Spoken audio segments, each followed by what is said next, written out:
गुंजन जी देहरादून से। हाँ जी। गुंजन जी, राधे राधे महाराज जी। महाराज जी, सांसारिक सुख और सुखी होने में क्या अंतर है? क्या विरक्ति रहना जरूरी है? सुखी संसारिक पुरुष हो सकता है? क्या रुपया सुख है? क्या शरीर भोग सुख है? क्या मान प्रतिष्ठा सुख है? यदि है तो शरीर छूटने के बाद क्या आपके साथ जाएगा? और कितनी देर का यहां सुख है? कितनी देर का है? कौन सा सुख स्थायी है? सुख उसे कहते हैं जिसके प्राप्त होने के बाद फिर कुछ प्राप्त करना बाकी न रहे। जैसे केवट को सुख मिला, जो भगवान के चरण पखार रहा है तो भगवान से कह रहा अब कछुनाथ न चाहिए मोरे, दीन दयाल अनुग्रह तोरे। भगवत प्राप्ति परम सुख है। अगर भगवान से चित्त नहीं जुड़ा है तो 4 दिन की चांदनी है, तुम्हारा यश कीर्ति रुपया पैसा शरीर सब यही नष्ट हो जाएगा, तुम्हारे साथ कुछ जानने वाला नहीं। तो तुम सांसारिक सुख को सुखी समझ रहे हो, तो हमें विश्व में कोई एक व्यक्ति बताओ जो सुखी हो। सुख का मतलब कोई कामना नहीं होनी चाहिए, बस हृदय से आ जाना चाहिए। अब कृतकृत्य हो गया, जैसे गोस्वामी तुलसीदास जी कह रहे हैं, जाकी कृपा लवलेश ते मतिमंद तुलसी दास हो, पायो परम विश्राम राम समान प्रभु नाही कहूं। मैं विश्राम को प्राप्त हो चुका हूं, मेरी कोई आकांक्षा नहीं। कोई आकांक्षा ना होना ये सुख का लक्षण है। अब हमें बताओ, यहां संसार का कोई ऐसा सुख जिसके भोगने के बाद आपके अंदर आ जाए कि अब कोई आकांक्षा नहीं। 1 कामना पूर्ति, 2 कामना खड़ी, 4 कामना पूर्ति, 8 कामना खड़ी, ये सुख है। पूरा जीवन इसी में चला जाता है। और जब मृत्यु आई, एक सज्जन आए हुए थे, बड़े अधिकारी पोस्ट के थे, वो कह रहे थे मेरे पास हर प्रकार का सुख है, पर अब मैं भयभीत हूं क्योंकि मैं वृद्ध हूं, मेरी मृत्यु आने वाली है, मेरा परिवार छूट जाएगा, मेरा मकान छूट जाएगा, बैंक बैलेंस छूट जाएगा, मेरा कमाया हुआ सब यश कीर्ति छूट जाएगी, अब मैं क्या करूं? तो इसी के लिए तो अध्यात्म है कि अंतिम यात्रा के लिए यहां की एक भी पैसे, हम कई बार बता चुके, ये शरीर रूपी वस्त्र भी उतार दिया जाएगा, यहां से 1 पैसे नहीं ले जा सकते, यहां से 1 भी वस्तु नहीं ले जा सकते। अब बोलो, ऐसे देश में पूरा जीवन कमाने में लगा दिया मृत्यु लोक में, और यहां से जब जाओगे आपके पास क्या है? अगर राधा नाम रूपी धन नहीं कमाया, भगवान के चरणों की आराधना नहीं की, तो सुअर कुत्ता बनोगे जाके। अभी चाहे जिस पद में हो, चाहे जितना वैभव हो, इसके बाद नाली के कीड़ा बनोगे जाके। तुम्हारे ऊपर है कोई पुण्य है, तुम्हारे पास कोई बल है तपस्या का, कोई है नाम जप का बल, तो इस सुख का क्या सुख? स्वप्न में हम राजा बने, जगे तो भिखारी बने, तो क्या वो राजापना? राजापना वो तो जो स्थायी रह सके, तीनों कालों में रह सके, वो है भगवान का नाम, भगवान के चरणारविंद। तो बच्चा, तुम किसे सुख समझते हो? बोलो बच्चा, किसे आप सुख मानते हैं? वो हम आपको दिखाएं कि उसके पास है, लेकिन वो सुखी नहीं है। आप बताइए, अंतिम फाइनल में देखा जाता है। बुद्धिमान वो है जो अगले कदम को देखता है। पीछे कदम का चिंतन करना मूर्खता है, अगले कदम का चिंतन करो। अगला कदम, तुम्हारी आयु बीतती चली जा रही, जैसे अंजुली के जल को कितना भी आप संभाल के रखो, वो निकल ही जाएगा। जैसे पत्ते में लटका हुआ बूंद, वो गिर ही जाएगा। जैसे पानी का बुलबुला फूट ही जाएगा, ऐसे तुम्हारी आयु नष्ट ही हो जाएगी। फिर हमारे जीवन का क्या होगा? हमारा जीवन केवल इतना थोड़ी 60-70 वर्ष 80 वर्ष, हम तो अविनाशी हैं। हमारे कर्म हमको फिर अन्य योनियों में ले जाएंगे। और आए थे सुधारने मनुष्य योनि में कर्म, और वो सुधारा नहीं, फिर लाभ क्या मिला? बोलो बच्चा। मैं पढ़ाई करती हूँ, मैं काफ़ी अशांत हो जाती हूँ, मुझे समझ नहीं आता कि मैं ये शांति कैसे लेके आऊँ। बच्चा, अगर हमारी बात मान लो, पढ़ने के साथ साथ जो आपका टाइम पढ़ने से अलग है, अगर उसमें राधा राधा जपो, अगर आपको लाभ न मिले तो मुझे बताना। और एक प्रार्थना है, इस समय जो चल पड़ी गंदगी, ये girlfriend boyfriend live in relation, अगर इससे बच जाओ और नाम जब शेष समय में करो, अगर आप महान न बनने लगो तो मुझे बताना। गंदे बात नहीं देखनी, गंदी बात नहीं सुननी, गंदी बात नहीं करनी, और नाम जब करो, पढ़ाई में लगो। हमारे भारत में राष्ट्रपति है, किसी की बेटी ही तो है ना। हमारे देश में एक से एक महान भक्ता, एक से एक महान वीरांगना आज भी बॉर्डर पे खड़ी है, समझ रहे ना। अपने लक्ष्य की तरफ देखिए, कोई डिस्टर्ब कर दे तो हमें बताइए। आप लक्ष्य को तो आपने माना ही नहीं। मेरे परिवार में काफी समय से काफी परेशानियां चल रही है। किसके परिवार में परेशानियां नहीं बच्चा, हमें बता दो। सब कोई परेशान बच्चा, इसी परेशानी से निकलने के लिए अध्यात्म है। हर वो कार्य जो शास्त्र के विरोधी है उसका त्याग और शास्त्र सम्मत कार्य, तो आनंद रहता है बच्चा। अध्यात्म एक आनंद प्रदान करने वाली वस्तु है। आप समझो, आप रो क्यों रहे? पर समस्या सबके जीवन में, समस्याओं से हमें लड़ना होगा बच्चा, हमको रोना नहीं है, हमको समस्याओं को रुलाना है। हम कई बार कहते हैं, किडनी बेचारी कहती होगी कि बुरी जगह फंस गई, हम आके बुरी जगह फेल हो गई। अगर हम अभी स्वीकार कर लें कि मैं बीमार हूं तो अभी मैं परेशान हो जाऊं, मैं बिल्कुल स्वीकार नहीं करता। भागवतिक शक्ति कितनी है तुम अनुमान नहीं लगा सकते। हम कई बार कहा है, हर समस्या का समाधान भागवतिक शक्ति है और उससे आप लोग वंचित हैं। इसलिए आप, कोई डिप्रेशन में जा रहा है, कोई सुनना चाहता है, छोटे छोटे बच्चे गंदी गंदी बातों में बहते चले जा रहे हैं। कैसी बात करते हो?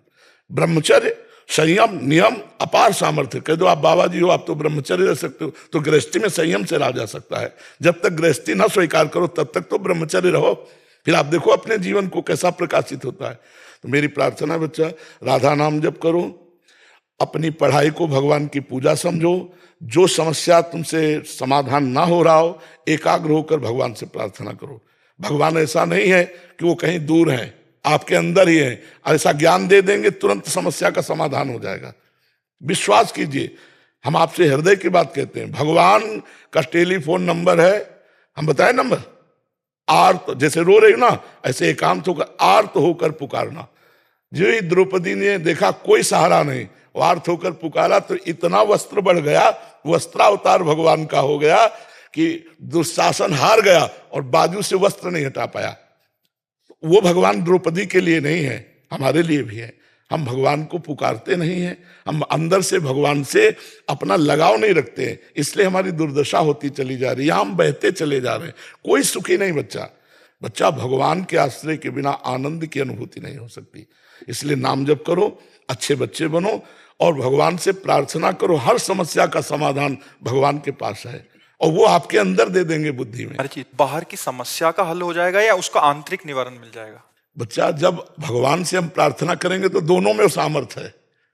समस्या का भी समाधान कर देंगे और ज्ञान के द्वारा भी समाधान कर देंगे। दोनों प्रकार से समाधान हो सकता है, ज्ञान के द्वारा भी और समस्या को हटा करके भी समाधान हो सकता है। दीक्षा सिंह जी सुल्तानपुर से। महाराज जी, आपके चरणों में कोटि कोटि प्रणाम। गुरुदेव भगवान, इष्ट के प्रति अनन्यता का भाव कब और कैसे आता है? गुरुदेव भगवान, अपने गुरु और इष्ट के प्रति मन वचन कर्म से कैसे समर्पित हुआ जाता है? देखो सबसे बड़ी बात यह है कि अज्ञान के द्वारा हम इतना फंस चुके हैं। जननी जनक बंधु सुतदारा तनु धन धाम सुहृद परिवारा, इसमें इतना फंस चुके हैं कि भगवान लगते ही नहीं कि हैं। ईमानदारी से देखो, लगते ही नहीं कि हैं।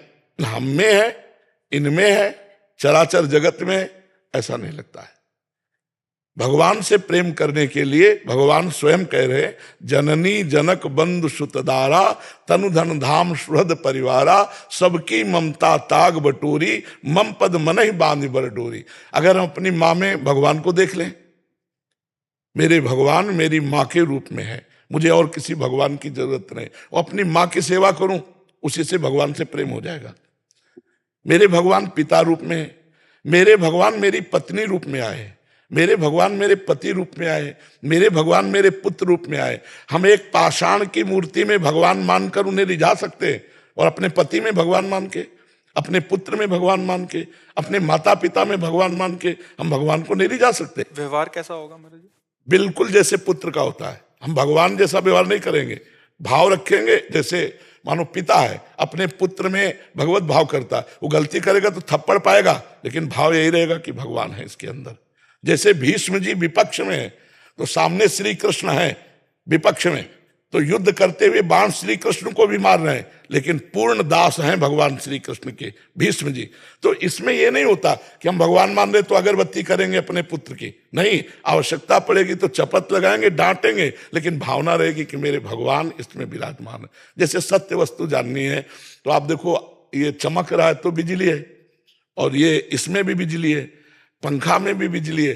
तो जो बिजली के तत्व को जानने वाला है उन यंत्रों में नहीं फंसेगा, वो यंत्र सब चल रहे हैं बिजली से। ऐसे ही चाहे कोई भी चराचर जीव हो, अगर उसमें चैतन्यता है, उसमें पावर है, तो भगवान है। महाराज जी, बात तो समझ आ रही है, बेटी आंतरिक धारण क्यों नहीं हो? मलिनता, वासनाएं, पाप, अज्ञान, इसी की निवृत्ति के लिए तुम कहते राधा राधा रटो, राधा राधा जपो, फिर देखो आपको भगवान से प्रेम होता है कि नहीं।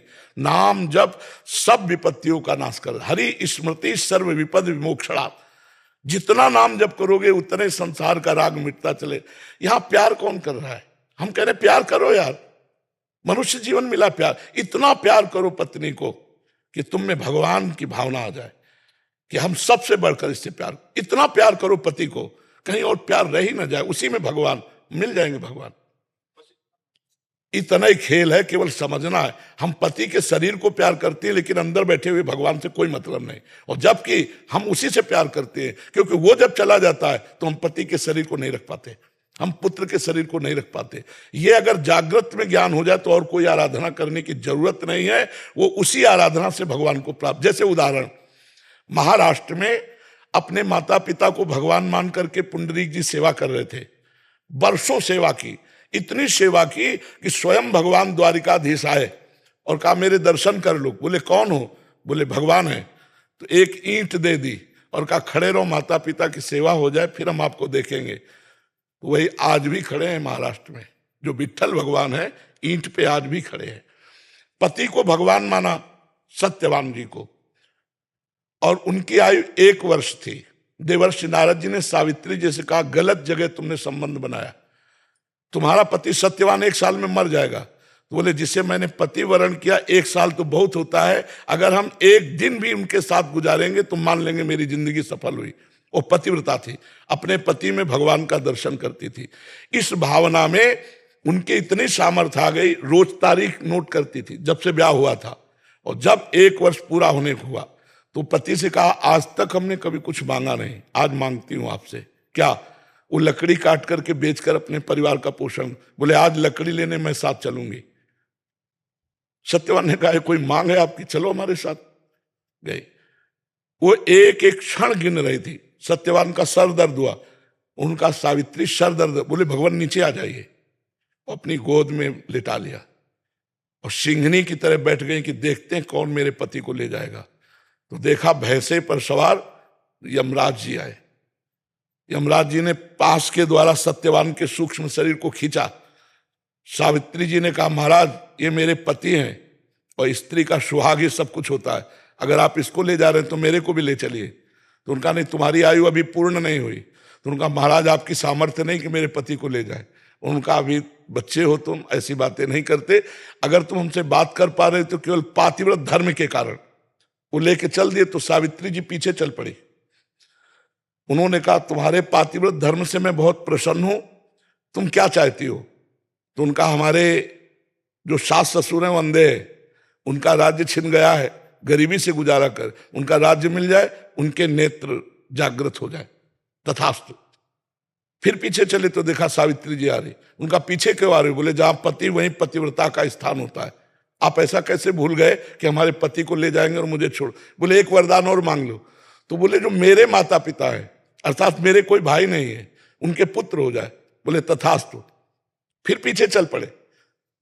उन धर्मराज ने कहा आखिरकार आप क्या चाहती हैं? सत्यवान के सिवा और कुछ मांग लो और वापस हो जाओ, आखिरी वरदान। तो उनका भगवान मेरे एक पुत्र हो जाए। बोले तथास्तु। जय तथास्तु कहा तो उनका ध्यान करो मैं पतिव्रता हूं, मेरे पति के सिवा मेरे गर्भ में किसी का पुत्र आ नहीं सकता, तो अब आप पति को छोड़ दीजिए। धर्मराज की बुद्धि को चकरा दिया एक पतिव्रता ने, अपने पति को भगवान मानने, और वापस ले आई। तो हम लोग क्या करते हैं कि मंदिर में तो भगवान को मान सकते हैं या अन्यत्र भावना कर सकते हैं, लेकिन अपने घर परिवार में भगवान को नहीं मान सकते। तो कैसे भगवान से प्रेम हो? जब गोस्वामी जी देख रहे हैं तो सिय राम में सब जग जानी, तो हम अपने परिवार को और प्यार करें। हम ये नहीं कह रहे वैराग्य करो, और प्यार करो। अभी इंसान मान के प्यार करो, फिर अंदर भगवान को देखकर प्यार करो, यही तुम्हारी भक्ति बन जाएगी, तुम्हारा मंगल हो जाएगा। आज पति पत्नी में विश्वास नहीं है, माता पिता पुत्र में संबंध खट्टे हो रहे हैं, बूढ़े माता पिता को जवान पुत्र फुटपाथ में निकाल दे रहे हैं। क्या ये है? पति कह रहा पानी पिलाना जरा, वो बोले नहीं शंकर जी को चढ़ा के आ रहे हैं, सामने शंकर जी मांग रहे हैं, उनको तो पिला नहीं रहे, वहां शंकर जी में जाओ कि तो क्या। तो ये व्यवहार अगर शुद्ध हो जाए तो हमें भगवान से प्रेम हो जाए। अगर व्यवहार शुद्ध नहीं होगा तो इसी में फंसे रहेंगे, इसी में फंसे रहने के कारण भगवान से प्रेम नहीं होता। जी ममता पांडे जी। श्री हरिवंश। महाराज जी आपके चरणों में कोटि कोटि प्रणाम। महाराज जी शरीर के पति को धाम और संतों में बहुत निष्ठा नहीं है, लेकिन जब वृंदावन की महिमा सुनती हूँ तो गुरु कृपा से मन में इच्छा होती है कि इनको समझा बुझा कर ले आऊं, पर डर लगता है कहीं संत अपराध भगवत अपराध ना बन जाए। मुझे इन्हें लाना चाहिए कि नहीं लाना चाहिए? हमें लगता है कि उनके लाने की चिंता तुम छोड़ दीजिए, आप भी उनकी अनुमति से आइए। अगर उनकी अनुमति नहीं तो मत आइए और वहीं से चिंतन कीजिए, वहीं सत्संग सुनिए, वहीं नाम जप कीजिए। आपका भी मंगल होगा और आपके पति का भी मंगल होगा। पति की आज्ञा के विरुद्ध वृंदावन आने से मुझे लगता है कोई लाभ नहीं मिलेगा। वो मुझे मना नहीं करते, तो फिर आप आ सकते हैं। कहते हैं तुम्हें जो भक्ति करनी ही करो। हाँ ठीक है। नाम जब भी करते हैं, लेकिन उनकी श्रद्धा नहीं बन पाती है अपने धामों में, संतों में। कोई बात नहीं, धाम और संतों में न श्रद्धा है, नाम में हो जाए। एक चद्दर है, इसको फैला देते हैं, इसके 4 कोने हैं। एक धाम है, एक नाम है, एक रूप है, एक लीला है। एक कोना पकड़ लो, पूरा चद्दर आ जाएगा ना पूरा चद्दर। अगर उनके नाम में श्रद्धा है तो उनका परम मंगल हो जाएगा, उनके कल्याण में बाधा नहीं पड़ेगी। आप चिंता मत कीजिए, वो नाम जप करते रहें, इसी से मंगल हो जाएगा। और आप उनकी अनुमति से ही चलिएगा। अगर वो आज्ञा करते हैं तो वृंदावन आइएगा, कोई परेशानी नहीं है। वो तो मुझे बहुत सपोर्ट करते हैं, आप जो करना करो, मेरी कोई। हाँ बिल्कुल ठीक है। तो उनका बहुत अच्छा विचार है जो आपको भक्ति में बढ़ाने के लिए प्रेरणा भी दे रहे हैं और स्वयं भक्ति कर रहे हैं। देखो कुछ ऐसी घटनाएं हो गई हैं अपने भारत में जिसमें संतों के प्रति श्रद्धा बनाना बहुत कठिन हो गया। कुछ ऐसे सीरियल बन गए हैं, कुछ ऐसी फिल्में बन गई हैं जिनमें संतों की झांकी बहुत ही गंदी स्वरूप में है। अगर नकली नोट भी है तो असली नोट भी उसका होगा कहीं। अगर कृष्ण पक्ष है तो शुक्ल पक्ष भी होगा, अगर रात है तो दिन भी होगा। तो संतों पर श्रद्धा, ये तो भगवान की कृपा को कि अभी संतों पर श्रद्धा कुछ टिकी है, नहीं तो ऐसी हो गई थी कि मिटिया मेट हो गई थी। हमें लगता है कि श्रद्धा बच जाए तो बहुत बड़ी बात है। और संत और शास्त्र और भगवंत, इन पे श्रद्धा ही केवल हो जाए तो काम बन जाए। श्रद्धा मात्र से काम हो जाए, श्रद्धा नहीं होगी तो फिर काम नहीं हो। तो अगर वो नाम जप कर रहे हैं तो है श्रद्धा उनकी, राधा नाम जप कर रहे हैं, कृष्ण नाम जप कर रहे हैं, तो उनकी श्रद्धा है, उनका मंगल हो जाएगा। आप उसकी चिंता न करें जी। अभिषेक सैनी जी, मुझे बस राधे राधे महाराज जी। राधे राधे, आपके चरणों में कोटि कोटि प्रणाम। महाराज जी प्रेम और श्रद्धा में क्या महत्वपूर्ण है? हमें ईश्वर से प्रेम अधिक करना चाहिए या श्रद्धा? प्रेम आखिरी फाइनल है और श्रद्धा प्रारंभ है, वही सोपान है। पर प्रथम सीढ़ी का नाम श्रद्धा है। प्रथम हृदय श्रद्धा जो करे, आचार्यजन जाय अनुसरे, जहां जहां हरिवंश के रसकन की सेवा जब होए, प्रीति सहित बूझो तब कोई। कौन धर्म हरिवंश को, कौन सुरीति, कौन आचरण, कौन सुकृत जय पावे शरण, क्यों हरिवंश कृपा करे। तब सब धर्म कही समझाई, संतत सकल सुनो चितलाई, श्री हरिवंश प्रताप जस। श्रद्धा प्रथम सोपान, पहली सीढ़ी है, और प्रेम आखिरी सीढ़ी है। दोनों का एक तारतम्य है। प्रथम से चले तो आखिरी में पहुंच जाएगा। तो प्रथम हृदय श्रद्धा जो करे, चाहे ज्ञान मार्ग हो चाहे प्रेम मार्ग हो, प्रथम श्रद्धा ही है। श्रद्धावान लभते ज्ञानम तत्परा संहितेन्द्रिया, ज्ञानम लब्ध्वा परम शांति मचिरेणादि गच्छति। श्रद्धावान ही ज्ञान को प्राप्त होता है, श्रद्धावान ही प्रेम को प्राप्त होता है। तो भगवान से प्रथम श्रद्धा बढ़ती है, फिर विश्वास होता है, फिर परिचय मिलता है, फिर प्रीति होती है। बिनु जाने न होए प्रतीति, बिन प्रतीत होए न प्रीति। बिना जाने थोड़ी प्रीति हो जाएगी। तो श्रद्धा और विश्वास से जाना जाता है। भवानी शंकरो वंदे श्रद्धा विश्वास रूपिणो, याभ्याम बिना न पश्यन्ति सिद्धा स्वांता स्तमेश्वरम। भवानी श्रद्धा और विश्वास भव भगवान शिव बोले, बिना श्रद्धा और विश्वास के जाना नहीं जा सकता। श्रद्धा और विश्वास से ही हम प्रभु को जानते हैं, और जब जानते हैं तब प्रीति होती है। तो प्रथम सोपान श्रद्धा है, इसका प्रेम का प्रथम सोपान है। ये प्रेम नहीं है, ये श्रद्धा है। श्रद्धा का परिणाम है प्रेम। समझ पाए आप जी? देव यादव जी, सूरत। महाराज जी आपके चरणों में कोटि कोटि प्रणाम।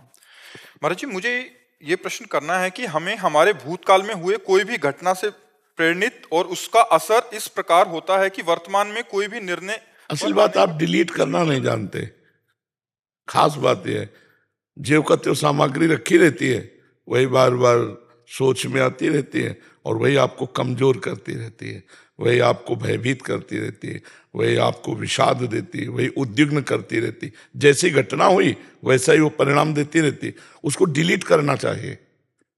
अब यही अध्यात्म की कला ना होने के कारण हर बात को तुरंत निर्णय किया ये रखने लायक है कि डिलीट करने लायक है। रखने लायक होते रख दिया, नहीं उदासीन हो गए, वो आती आती आती डिलीट हो जाएगी अपने आप।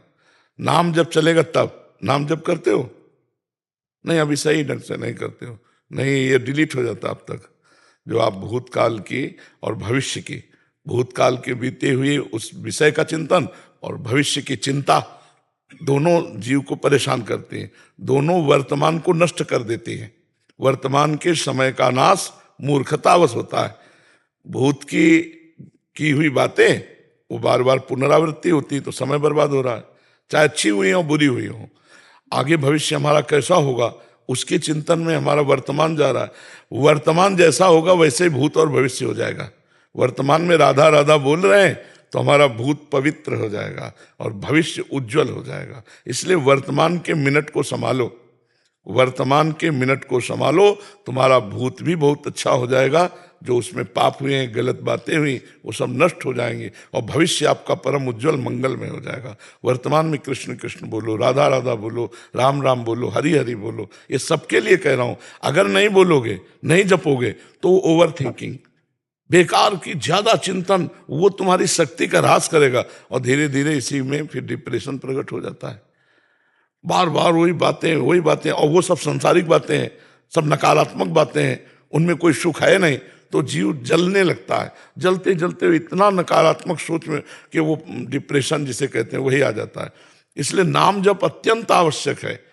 हर सुख की प्राप्ति नाम जप से हो जाएगी, हर दुख की निवृत्ति नाम जप से हो जाएगी। नाम जप करो तो नाम जप की कला में आप डिलीट करना सीख जाएंगे।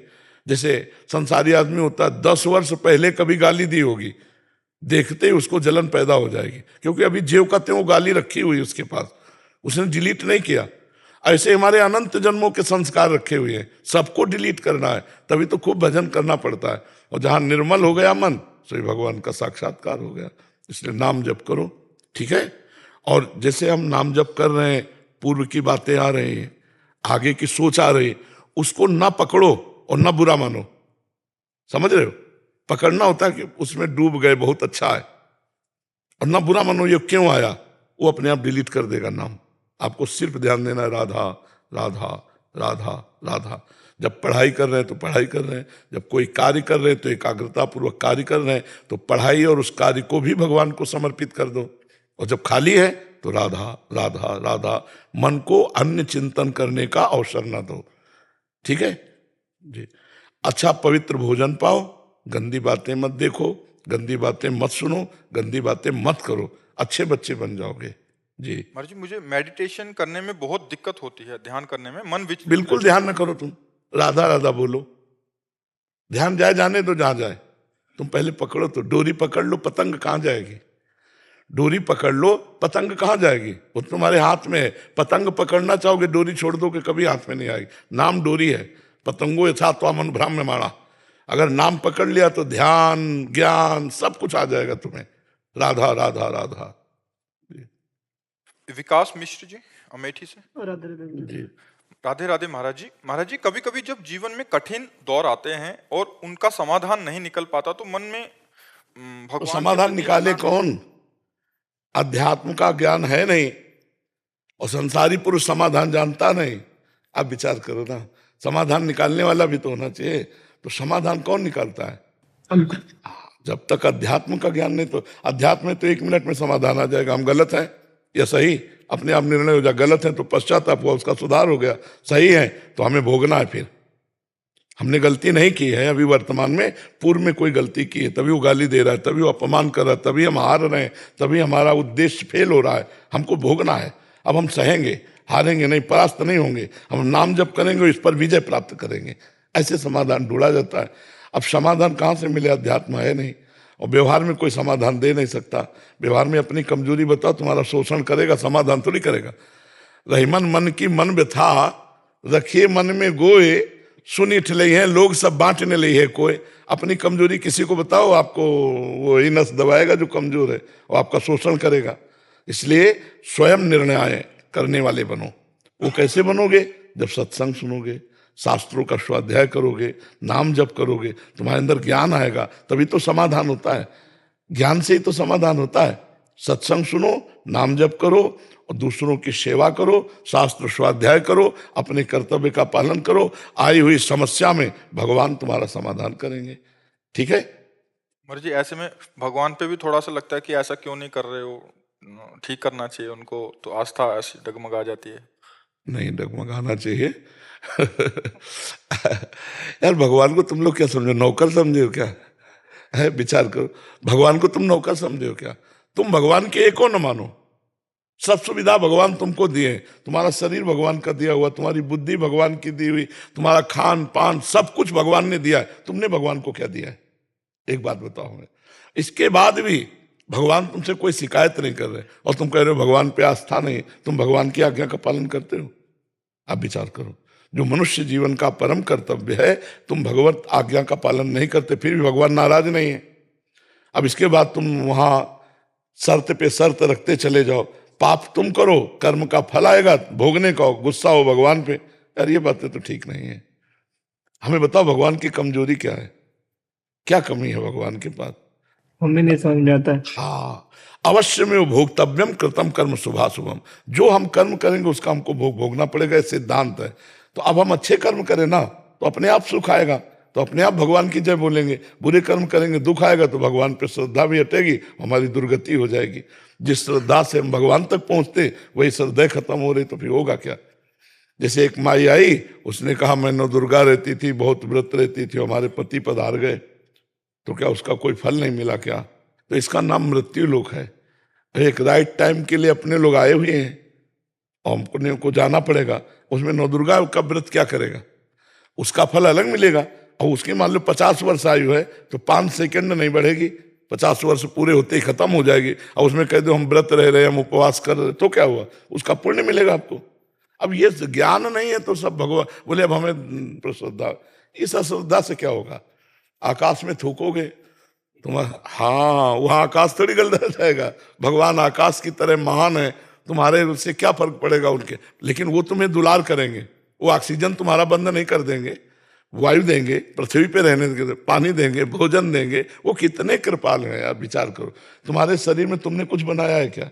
सब भगवान ने बनाया। फिर भगवान को क्यों तुम दोष देते हो? क्या भगवान ने गलती की आपके साथ? नहीं, कभी कभी जब जैसे एग्जाम दे रहे हैं लगातार, फाइनल में जाके वो रुक जाता है, थोड़ा सा मन डगमगा जाता है गुरुजी। उसमें भगवान का क्या दोष है? अपनी अपनी पढ़ाई, अपनी अभ्यास, अपनी कमजोरी को हमें ठीक करना है और उसके लिए हम भगवान से प्रार्थना करें कि हमारी बुद्धि पढ़ाई में लगे। अब तुम्हारी स्मरण शक्ति, पावर शक्ति कमजोर है, एग्जाम में फेल नहीं होगे तो क्या होगे? आप बात करो। कमी आपकी है भगवान की नहीं। बेकार भगवान का दोषारोपण करते हो। आप बताओ, हमारी कमजोरी देखो। बुद्धिमान आदमी वो है जो अपनी कमजोरी को दूर करता है। अच्छा, कुछ कार्य ऐसे हैं जिसमें हमारी कमजोरी ना होने पर भी हमें फेल होना पड़ेगा, क्योंकि हमारा प्रारब्ध भोग है। हाँ, वो हमको गिराएगा, तो हमको थोड़ा सहना है कि पीछे गलती की है, इस बार ऐसा आया है, अगली बार हम और मेहनत करेंगे और फाइनल में अच्छे आएंगे। हमें निराश नहीं होना। हम लोग भगवान के इसलिए पक्ष नहीं ले रहे। आप निर्णय करके बताओ। हाँ, गलती हमारी है। भगवान को अपने प्रभु से ऐसे मांगा जाता है जैसे अपने बाप से मांगा जाता है। अपने माता पिता से हम थोड़ी कहते कि हम तुम्हें कुछ खवाएंगे पियाएंगे, आप हमको। अपने माता पिता, प्रभु हमें बुद्धि दो जिससे मैं अच्छा विद्यार्थी बनूं। प्रभु मुझे ऐसी सामर्थ्य दो जिससे मैं भारत की सेवा करूं। प्रभु मुझे ऐसा धन दो जिससे आए हुए अतिथि संतों का सत्कार करूं, परिवार। ऐसे मांगा जाता है। प्रभु है और ना दे तो माता पिता नहीं देते तो हम माता पिता को माता पिता नहीं मानते क्या? तो मम्मी है, पापा तो पापा ही। अब ये थोड़ी कि हमारी श्रद्धा खत्म हो गई, पापा तो पापा ही है, मम्मी तो मम्मी ही है। ऐसे भगवान तो भगवान है ना। उनके प्रति श्रद्धा खत्म करने का मतलब अपने जीवन को गर्त में गिरा देना, वही श्रद्धा हमें उठाती है जी। महाराज, हमको भगवान ने क्यों फंसाया? जैसे कि मैं हूँ, तुम कौन हो हमें बता दो तो हम तुम्हें मुक्त कर दें अभी। मैं आपके जवाब एक साल से हमें एक शब्द में बताओ, तुम हो कौन? भगवान का अंश। भगवान का गंगा जी का एक चम्मच गंगा जल बोला जाएगा, एक टैंकर गंगा जल बोला जाएगा ना, चाहे एक चम्मच हो चाहे एक टैंकर हो, क्या बोला जाएगा? तो भगवान का अंश कौन हुआ? हुआ ना? तो आपको किसने फंसा? आप अब खुद फंसे हो अपने आप में। मैं निकलना चाहता हूँ पर तो अब हम तुम्हें रास्ता बता रहे, राधा राधा रटो निकल। मैं राधा राधा रखता हूँ पर माता पिता भी है। ये फंसाओ मत फंसो। नहीं, जब निकलना चाहते हो तो फिर माता पिता के नहीं, भगवान माता पिता के रूप में उनकी सेवा करूंगा राधा राधा बोलते हुए। मैं मेरी माँ राधा रहने को चाहता हूँ, मैं फंस गया हूँ दुनिया से, मैं भगवान को। राधा राधा जपो, माता पिता परिवार जो है उनकी मेहनत करके सेवा करो। देखो, परेशान होने की यार जरूरत क्या है? नाटक में अगर तुम नाटक नहीं मानोगे तो परेशान हो जाओगे। नाटक करना है बच्चा। यहाँ पुत्र हो तो माता पिता के सामने पुत्र का नाटक करो, मित्र हो तो मित्र का नाटक करो, पिता हो पिता का नाटक करो, पति हो पति का नाटक करो। नाटक करोगे तो मुक्त हो जाओगे। जो डायरेक्टर है ना इस नाटक का, जब नाटक सही रोल निभा दोगे तो इस नाटक से तुम्हें मुक्त कर देगा। अब मुक्त होना चाहते तो सही रोल निभाओ। क्या हो इस समय तुम? विद्यार्थी हो, पुत्र हो, भाई हो, पति हो, क्या हो तुम? वही लोग वही निर्वाह करो। परेशान होने की क्या बात है? रोने की क्या जरूरत है? कहां फंसे हो हमें बताओ ना बच्चा, तुम कहां फंसे हो? जहां तुम बैठे हो वहीं हम बैठे, फंसे कहां हो? बात यह है कि एक बगीचे में एक आदमी रास्ता नहीं जानता था, भूल भुलैया में भटक गया और रोने लगा, मैं फंस गया। और एक आदमी हर रास्ता जानता है, वो मजे ले रहा है बगीचे के, नहीं वो बगीचे के मजे ले रहा है हर कोने के, और वो घबरा कर परेशान है कि मैं रास्ता नहीं जानता, भटक गया हूं। बस बात इतनी है। वही बगीचा है जहां तुम बैठे हो वहीं हम बैठे। तो मैं घर पे होता हूँ तो मुझे ऐसा लगता है कि मैं इस शरीर से बात कर रहा हूँ, कि इस फंस गया, इस आत्मा में, शरीर में फंस गया हूँ। मुझे भगवान को राधा के पास से मैं हर समय उनके साथ रहना। अगर तुम राधा राधा जपोस तो सब ठीक हो जाएगा। पर माता पिता बहन, जैसे कि मैंने प्रश्न में लिखा हुआ है, जो मैं राधा नाम जपता हूँ वो मैं इस शरीर के परिवार के मोह के कारण राधा नाम उनको दे देता हूँ, कि उनकी जो बहनें, उनके पति, उनकी आने वाली पीढ़ियां सब सलामत रहे, अच्छे संस्कारी बने। और ये मुक्त होना चाहते कि फंसता है? उनको कुछ होता है फिर मैं यही यही इसी का नाम मोह है। यही मोह सकल व्याधिन मोह गए, बिनु राम पद होय दृढ़ अनुराग। बच्चा बहुत प्रवीणता में बहुत जल्दी गिर जाया जाता है, यही फंसाव है बच्चा। पर मेरे इसमें समस्या है कि मान लो वो पिले कुछ हो जाए उनको, फिर बस केवल बहन और मम्मी और ये पूरा जगत, ये सब मर जाए तो तुम्हें कोई फर्क नहीं पड़ेगा। ये जितने बैठे मर जाए तुम्हें कोई फर्क नहीं पड़ेगा। वो भी चले जाए तो मेरे फर्क नहीं पड़ेगा। हाँ। पर उनके जो भी समस्या होगी उनको फर्क पड़ेगा, इसलिए वो अलग है। हमारी बात समझो, तुम केवल राधा राधा जपो और जो कर्तव्य है उसका पालन करो।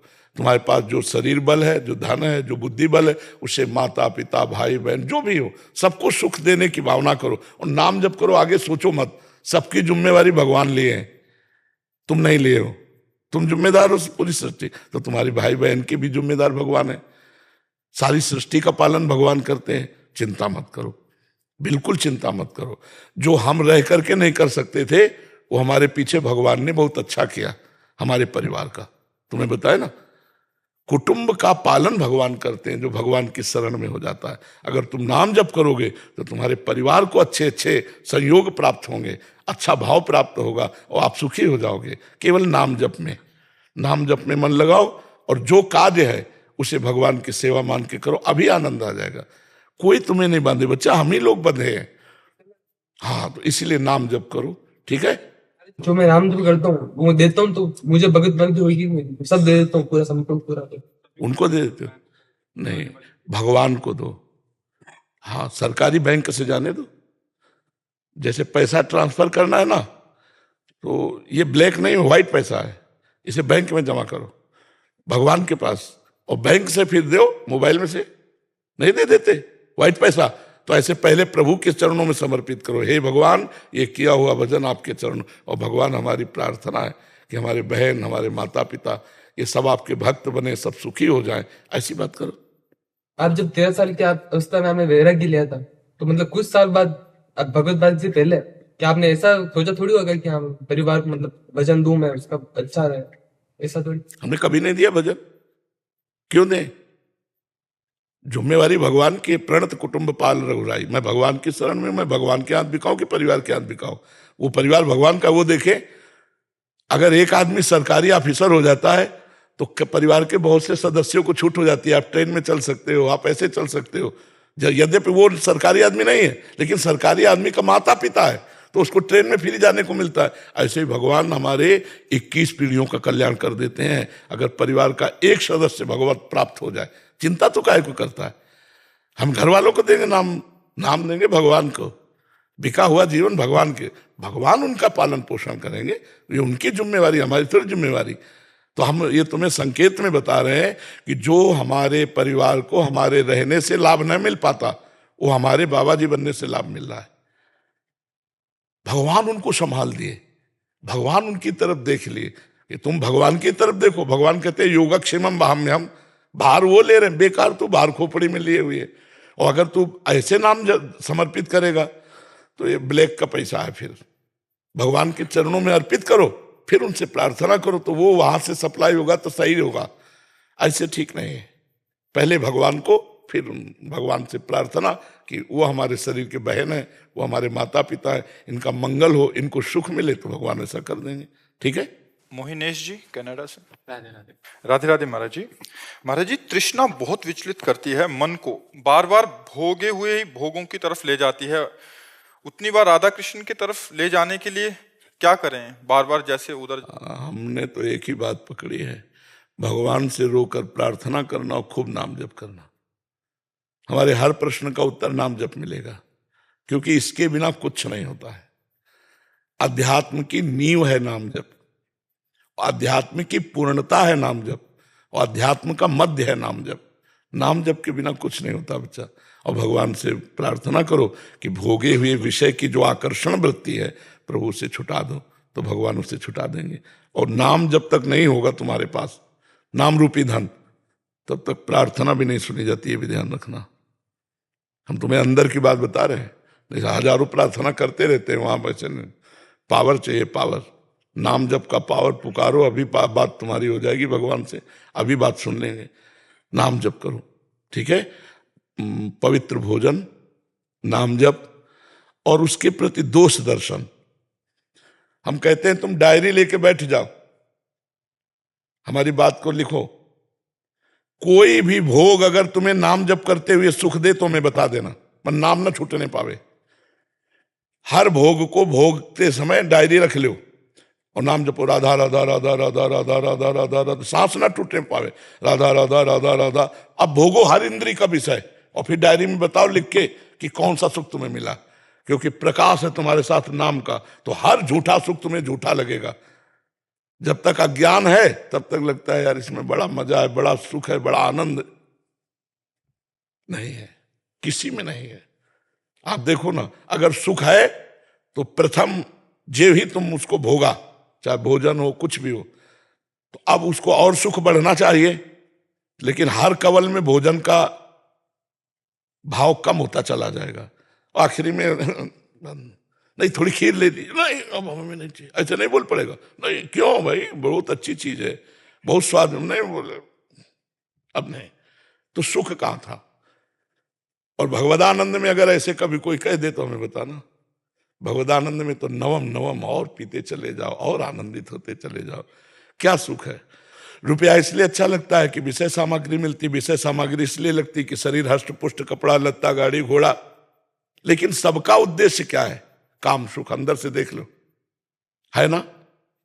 अगर हम पूरे गणित लगावें तो फाइनल में आएगा कि हमारा उद्देश्य सबसे बड़े सुख में काम है ना। काम नहीं, बताओ अगर और कुछ हो तो। और काम सुख कहां है, किन अंगों में है? मलमूत्र के द्वार। कितने घृणित, कितने गंदे। क्रिया क्या है? विचार करो ना, विवेक के द्वारा ऑपरेशन करो। केवल घर्षण मात्र। परिणाम क्या है? अशांति, तृष्णा, कामना। इसी बेकूफी में जन्म के जन्म चले गए, अब भी चले जाएंगे। बाहरी आकर्षण चमड़े का, जैसे एक रेशमी थैली हम निकालें, बढ़िया चमचमाती, तुम्हारे सामने उसमें विष्ठा भरे, मल समझते ना, और ऊपर से पैक करके इत्र डाल दें, आलिंगन करोगे उसका? तुम्हें पता होना चाहिए इसमें क्या है। आलिंगन करोगे? यार मतलब काहे को नहीं, ऐसे ही ज्ञानी को सब होता है। ये है मलाशय मूत्राशय, यहां ऊपर से चमड़े की थैली चिकनी है और अंदर मलमूत्र भरा हुआ है, और उसी के द्वार है, उसी से निकले हैं, उसी में पले हैं, और फिर उसी में जाने का उपाय कर रहे हैं। क्या है खास बात? खास बात क्या है हमें बताओ, कौन सी खास बात है? कहां खास बात है? केवल मायाकृत आकर्षण, और उसी आकर्षण में धर्मयुक्त काम को भगवान ने अपना स्वरूप कहा है। जैसे ब्याह हो गया और संतान उत्पन्न करने के लिए तो धर्मयुक्त काम सृष्टि पूरक है, इसलिए उसकी स्वीकृति, अधर्मयुक्त काम की बात नहीं कही गई। ये जो व्यभिचार, ये बॉयफ्रेंड गर्लफ्रेंड लिविंग रिलेशन, ये सब पाप है और ये बुद्धि को भ्रष्ट करके और नष्ट कर देता है। धर्मयुक्त शास्त्रीय पद्धति से पाणी ग्रहण किया, माता पिता का आशीर्वाद लिया, और संतान उत्पत्ति के लिए जो काम है वो धर्मयुक्त काम भगवान का स्वरूप है। वो तुम्हें पाप नहीं लगेगा, वो तुम्हारे जीवन को उन्नति में बनाएगा, और उसमें परेशानी भी नहीं है। आपके अंदर विकार आया, पत्नी के सहयोग से विकार को दूर कर दिया, कोई परेशानी नहीं। लेकिन विकार आया, दूसरी माता बहनों की तरफ देखा, पाप बन गया। तो गृहस्थी इसीलिए बनाई गई है, और जो उन विकारों को सह जाए तो विरक्त मार्ग बनाया गया है कि आप चल सकते हो तो ऐसे चलो, नहीं चल सकते तो ऐसे चलो। तो तृष्णा हमें तब तक सताएगी जब तक पाप कर्म करेंगे, और जब धर्म से उसी वस्तु का भोग करेंगे तो तृष्णा नहीं सताएगी। ध्यान रखना, पाप कर्म बंद कर दो, तृष्णा नष्ट हो जाएगी। नाम जप करो और जरा विचार करो कि है क्या, क्या है, कहाँ क्या है। जब गौर से विचार करो तो लगता है यार कैसा झूठे खेल में फंस गए हम, कैसे हम इससे निपटे। जैसे बच्चा कह रहा मैं छूटना चाहता हूँ, कहीं ना कहीं वो पवित्र हृदय हुआ है तब वो छूटना चाहता है कि मुझे संसार से भय लगता है, मैं छूटना चाहता हूँ। जैसे आप कह रहे हो मैं तृष्णा से बचना चाहता हूँ, कहीं ना कहीं सत्संग ने आपके हृदय को पवित्र किया, अब वो पवित्र हृदय भरभरा रहा है, भागना चाहता है इस तृष्णा से। तो नाम जप करो, पाप कर्म छोड़ो, पवित्र भोजन करो और विचारवान बनो। विचारवान ही निकल सकता है, नया विचारी तो। पर अब ये भाषा सबको समझ में नहीं आएगी क्योंकि सब इसी में राजी हैं, मलिन बुद्धि होती चली जा रही है। तो भगवान ने जो सिद्धांत बनाया उसके अनुसार चलोगे तो मंगल रहेगा। श्री हरिवंश महाराज जी, मेरे परिवार को संसारिक मोह माया बहुत ज्यादा है। घर से अलग अगर कोई, किसको है? इनके परिवार को है, आपको नहीं? महाराज जी आपको सुन के, यार सुन के बात अलग है, जीवन में उतारना बहुत कठिन है। परिवार को है और आपको भी है नहीं, क्योंकि शब्द निकल रहा मेरे परिवार को, तो जहां कनेक्शन है उसी को तो ममता कहते हैं ना। ठीक है ना, अब क्या कहना चाहते हो? घर से अगर कोई एक बर्तन भी ले जाता है तो उन्हें टेंशन होने लगती है कि मेरा सामान कहाँ गया। इसकी समस्या का समाधान हम क्या करें? दुकान से बर्तन ला के दे। बताए लगता है कि मेरा सामान कहाँ गया एवं कब आएगा। आपकी सत्संग से मैंने सीखा कि इस दुनिया में कुछ अपना नहीं है, सब प्रभु का है, एवं संसारिक मोह में ज्यादा पड़ेंगे तो प्रभु से दूर होते जाएंगे। पूरी तरह से तो नहीं, पर मैं काफी कोशिश करता हूँ संसारिक मोह माया कम हो। प्रभु मैं जितना भरोसा बढ़ाता जा रहा हूं, बच्चा हम कोई मोह माया नहीं देख पा रहे, कुछ नहीं देख पा रहे। हमें लगता है अगर शुद्ध ढंग से प्यार किया जाए, एक व्यक्ति से प्यार बढ़ाया जाए, पूरे देश में फैला दिया जाए, पूरे विश्व में फैला दिया जाए, कोई मोह माया नहीं यार, कोई माया नहीं। हम मनुष्य हुए हैं यार, प्यार के लिए हुए हैं। हम सबको विशुद्ध प्यार दे। प्यार का मतलब समझना है। आज प्यार का मतलब गलत लिया जाता है। हमारी कामनाओं की पूर्ति, इसे प्यार नहीं कहते, इसे स्वार्थ कहते, इसे काम कहते हैं। हम आपको प्यार करते हैं, आप हमें रौंद करके चले जाइए और सुखी होइए। हम आपको प्यार करते हैं। अगर मेरा जीवन आपके लिए बलिदान करना पड़े तो मैं आप कर दूंगा। मैं आपके लिए प्यार करता हूं, इसे प्यार कहते हैं। सामने वाले को अनुकूलता देना, सामने वाले को सुख देना, इसे प्यार कहते हैं। सामने वाले का शोषण करना, इसे प्यार नहीं कहते। आज इसी को प्यार कहा जाता है, ऐसा नहीं है। हम कहते प्यार को बढ़ाओ, अपने घर में बढ़ाओ, मोहल्ले में बढ़ाओ, गांव में बढ़ाओ, प्रदेश में बढ़ाओ, देश में बढ़ाओ, विश्व में बढ़ा दो। हो गए महात्मा। संपूर्ण सर्वे भवन्तु सुखिना, सर्वे सन्तु निरामया, सर्वे भद्राणि पश्यन्तु मा कश्चित् दुख भाग भवेत्। वही महात्मा है जो सबको सुख देना चाहता है, और वही दुरात्मा है जो सबसे सुख लेना चाहता है। आज सबसे सुख लेना चाहता है ये व्यक्ति ज्यादा पाए जाएंगे, लेकिन सबको सुख देना चाहता है ऐसा कोई बिरला ही मिलेगा। हम कहें परिवार को सुख पहुंचाओ। वैराग्य का मतलब क्या है? लोग वैराग्य का मतलब समझते हैं कटुता, नहीं, अपने सुख का त्याग करना वैराग्य है। सबको सुख देना ये प्रेम है। तो प्रेम करो यार, मनुष्य जीवन मिला है प्रेम करने के लिए, हृदय मिला है प्रेम करने के लिए। सबसे प्रेम करो, पशु पक्षियों से प्रेम करो, वृक्ष लताओं से प्रेम करो, मनुष्य से प्रेम करो। कुछ बाधा नहीं है, बाधा है स्वार्थ। स्वार्थ त्याग कर दो, सब ठीक हो जाएगा। स्वार्थ का त्याग कर दो, सब ठीक हो जाएगा। स्वार्थ का त्याग नहीं हो तो बाबा जी बनने के बाद भी नरक मिलेगा। नाना प्रकार की भोग सामग्री चाहिए, मनमानी कामना चाहिए, तो भेष कुछ भी रखे हो नरक जाना पड़ेगा। हम कानून के खिलाफ करेंगे तो हथकड़ी पड़ेगी कि नहीं? तो भागवती कानून के खिलाफ चलोगे तो चाहे कोई भी हो नरक जाओ। और पैंट शर्ट में तुम महात्मा हो, यदि अपने आचरण पवित्र रखते हो, अपने कर्तव्य का पालन करते हो, नाम जप करते हो, किसी का बुरा नहीं करते हो, तो तुमसे बढ़कर महात्मा कोई है नहीं। महात्मा की परिभाषा भेष से नहीं होती, उद्देश्य से होती। तुम्हारा उद्देश्य ठीक है तो तुम महात्मा हो घर में रहते हुए, और अगर उद्देश्य ठीक नहीं है तो वन में भी रहते हुए तुम दुरात्मा ही हो। ये समझना पड़ेगा। महात्मा की परिभाषा केवल लाल पीले पहनने से नहीं होती, आचरण और उद्देश्य से होती है। समझ पा रहे हैं आप? महर्षि, वो पिछली बार आए थे विराट कोहली जी और अनुष्का जी जो क्रिकेट में होते, तो वो आपका सत्संग सुनते हैं? ठीक हो आप? मन प्रसन्न है? ये इस सखी को दे दो, ये उनको विराट को दे दो। और इस सखी को बरसाने की छोटी चुनरी ले आई। पिछली बार जब हम आए थे तो मन में कुछ सवाल थे और मुझे लगा कि पूछूंगी, लेकिन जो भी बैठा था वहां पे उन सब ने कुछ ना कुछ वैसा सवाल कर लिया था। और जब आपके पास आने का यहाँ पे हम बात कर रहे थे मनोज जी से, और फिर मैं आपसे मन ही मन बात कर रही थी कि कुछ जो सवाल मेरे आ रहे थे, अगले दिन मैं एकांतिक वार्तालाप खोलती थी और कोई ना कोई वो सवाल पूछ रहा था। श्री जी हो व्यवस्था कर देती है। मर्जी आपका सत्संग सुनते हैं रोज और कहते हैं अपने जीवन में उतारने का प्रयास कर रहे हैं। मर्जी एक इसमें था, आप अध्यात्म मार्ग के पथिक हैं और जीवन भर आपने प्रेम मार्ग और ज्ञान मार्ग में चरम सीमा प्राप्त की है।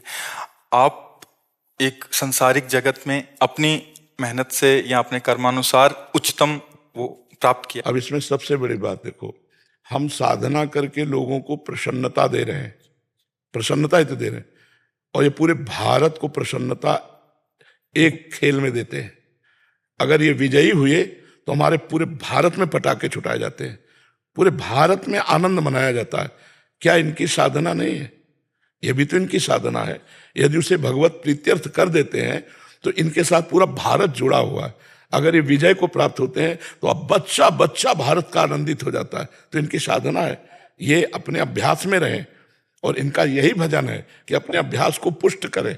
भले वो खेल है लेकिन पूरे भारत को आनंद प्राप्त होता है इनके विजयी होने पर। अगर हम कहीं किसी कारणवश, तो हमें अभ्यास की पुष्टता पर ध्यान देना चाहिए। हमारे अभ्यास में कमी नहीं होनी चाहिए और बीच बीच में नाम स्मरण कर लेना चाहिए। तो इनके लिए यही साधना है। अपने अपने लक्ष्य को अगर हम दृढ़ता से निभाएं तो हम अपनी जगह उन्नति को प्राप्त होंगे और ये अपनी जगह उन्नति को प्राप्त होंगे, और दोनों एक ही जगह पहुंचेंगे। क्योंकि ये परमात्मा के इस विश्व में इस भाव से रह रहे हैं, हम इस भाव से रह रहे हैं। तो सेवा वो भी है और सेवा ये भी है।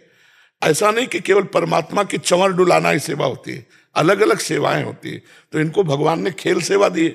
अगर इस सेवा में प्रवीणता पूर्वक ये संसार को सुख पहुंचा रहे हैं और नाम जप कर रहे हैं तो ये भगवान की सेवा ही कर रहे हैं। महाराज जी, इसमें कभी तो एक सफलता मिलती है, कभी असफलता। हाँ, इसमें थोड़ा गंभीर रहना में और असफलता में। हाँ, इसमें सुख दुखे समय कृत्वा लाभा लाभो जया जयो, भगवान ने इसीलिए कहा है।